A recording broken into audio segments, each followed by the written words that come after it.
l'Esprit me montra une ville d'Israël, il faisait jour, le soleil brillait, il y avait un événement particulier qui avait attiré la population dans les rues. Je vis Jésus portant une lourde croix, elle était entourée d'une grande foule et était escortée de 4 soldats, la foule criait, vociférait et narguait le Fils de Dieu. Il recevait leurs crachats et leurs injures sans lever les yeux du sol, il avançait en silence, de ses cheveux et de sa barbe, coulait de la salive et de la sueur, son visage était marqué par la douleur et la souffrance. Certains, parmi la foule, regardaient en silence, les larmes aux yeux. Un 5e soldat portait un fouet et frappait violemment le dos de Jésus en riant, sa peau était déchirée et rouge de sang.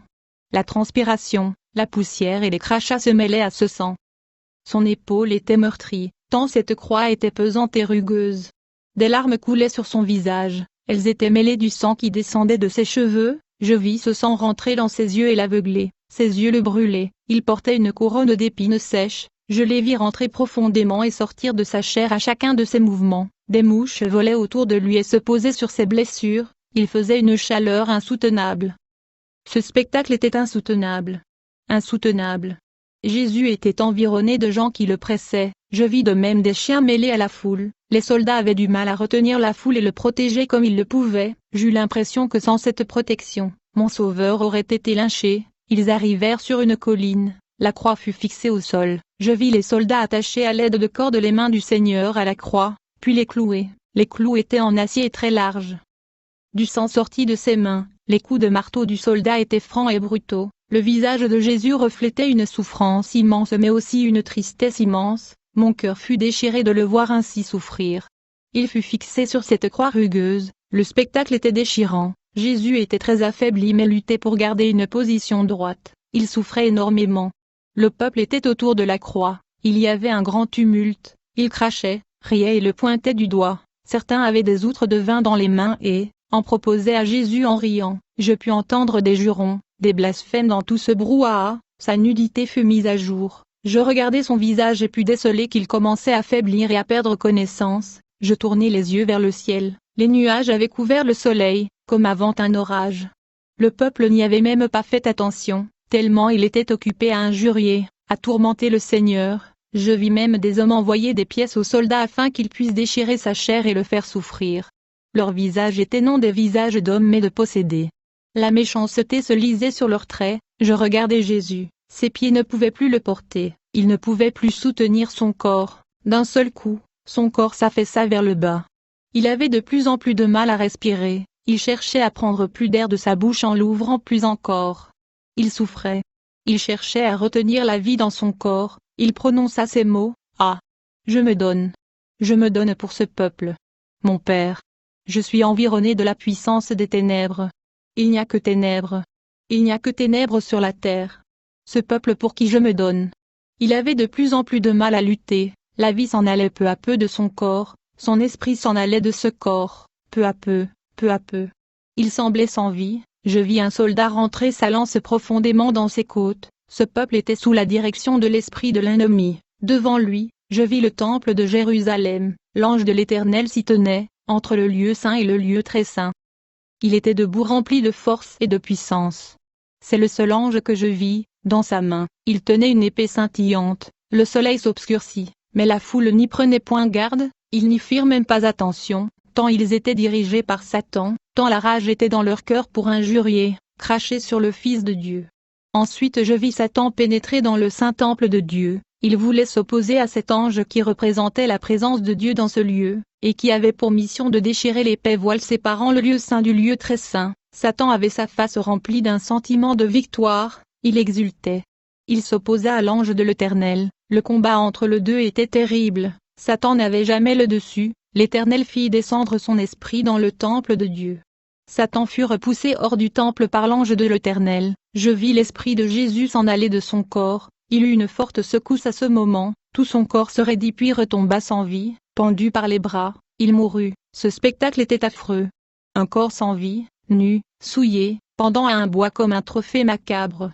Mon cœur fut pris d'une forte angoisse, mes oreilles me firent mal, les cris de la foule me déchiraient presque les tympans. Je sentis la douleur de Jésus dans mon corps, c'était insupportable. Jésus a véritablement souffert, il mourut dans les conditions insupportables, inhumaines. J'entendis le tonnerre gronder, La foule se tut, un grand silence se fit alors, je vis les disciples, ils pleuraient en se déchirant les vêtements et en se roulant par terre. Marie, la mère de Jésus était là, pleurant, souffrant dans ses entrailles au pied de la croix. Elle était désolée, elle semblait complètement perdue, son cœur de mère souffrait. Je vis l'esprit de Jésus planer au-dessus de la croix, il regardait ces âmes qui pleuraient. Je reconnus Jean, Lazare parmi eux, le spectacle était déchirant. Les soldats ne savaient plus quoi faire, ils semblaient saisis, la lance était restée accrochée entre les côtes du Seigneur, elle pendait dans le vide, les soldats ne savent plus quoi faire, le peuple ne savait plus que dire, un silence lourd pesait sur Jérusalem. Le voile du temple se déchira par la main de l'ange, dans un bruit sec, l'Esprit de Dieu remplit ce temple à un point tel, que les hommes durent en sortir, les ténèbres couvraient Jérusalem. Les ténèbres sur Jérusalem. À ce moment, je vis l'Esprit de Jésus se présenter devant le trône de Dieu, il était libéré. Il portait dans ses mains une sorte de caisse, de coffre qu'il déposa au pied du trône. L'Esprit me dit que cette caisse représentait le péché du monde, une voix se mit alors à crier, « Ô morte, réjouis-toi, tressaille d'allégresse, car il a pris ton péché. Il a pris ton péché, il l'a déposé au pied de son Père. » Les anges se réjouissaient. Le royaume de Dieu était rempli de chants et de rires, la joie régnait. Les musiques montaient devant le trône de l'Éternel. Je vis le lac de verre, des anges qui dansaient, qui dansaient, qui dansaient. Les prophètes se réjouissaient car la prophétie s'était accomplie, il avait accompli sa mission, il a pris nos péchés. L'Esprit de Dieu me montra la croix, 2 soldats étaient en train de déclouer le corps de Jésus, les clous avaient été tellement enfoncés qu'ils avaient du mal à les retirer, lorsqu'ils parvenaient à les enlever, ils ressortaient avec des lambeaux de chair. Avec des lambeaux de chair fraîche. Je pus voir de grosses gouttes de sueur perler sur leur front, Jésus était déchiré, déchiré. Je me demandais comment des hommes avaient pu faire un tel acte de sauvagerie, c'était le terme adéquat, sauvagerie. Son corps était vidé de son sang, complètement pâle, il portait des ecchymoses violettes, son corps était collant de sueur, de sang, et de salive sèche, le crachat dégoulinait goutte à goutte de sa barbe et coulait sur son corps, sa poitrine était souillée de vomi, c'était épouvantable. Des mouches tournaient autour de sa dépouille et se posaient sur lui, des chiens cherchaient même à lécher le sang qui avait été versé. Ce corps était sans vie, vidé de son esprit. La lance du soldat était restée accrochée dans ses côtes, ils tentèrent de l'enlever, elle était tellement trempée que le soldat ne pouvait en tenir le manche, il lui glissait entre les mains. La scène était horrible. Horrible. Jamais je n'avais vu un corps si déchiré. Il a donné son corps pour nous. Le corps fut transporté chez les serviteurs de Dieu. Marie, sa mère, n'osait même pas le regarder, elle semblait perdue et répétait ces mots, « Ils ont déchiré le corps de mon fils, cet enfant que j'ai porté, que j'ai élevé. Pourquoi ont-ils fait cela ?» La douleur était sur ses disciples, ils pleuraient, ne sachant plus que faire, ils recherchaient une consolation qui ne semblait pas venir, jamais, Jérusalem n'avait connu un jour si horrible. Je vis Pierre, il allait et revenait en larmes, il ne comprenait pas, « Pardonne-moi, pardonne-moi », tels sont ces mots, « Pardonne-moi ». Ses larmes coulaient sur le corps de son Sauveur, les disciples prirent de l'eau pour nettoyer le corps, ils passèrent un chiffon imbibé d'eau sur son corps, ses cheveux, sa barbe, ses yeux, le sang était si sec qu'il fallait frotter, frotter, frotter pour qu'il sorte. Son corps sans vie bougeait à chacune de ses secousses comme un mannequin. Ses blessures étaient encore ouvertes et ils en coulaient encore du sang avec une sorte de liquide transparent. Le moment était poignant, les disciples n'osaient même pas regarder la dépouille de leur Seigneur, ils fermaient les yeux en le nettoyant, ils se demandaient où ils entendraient encore des paroles de réconfort, si Jérusalem connaîtrait encore un tel prophète, un tel Seigneur. Le corps fut parfumé, parfumé de la tête aux pieds.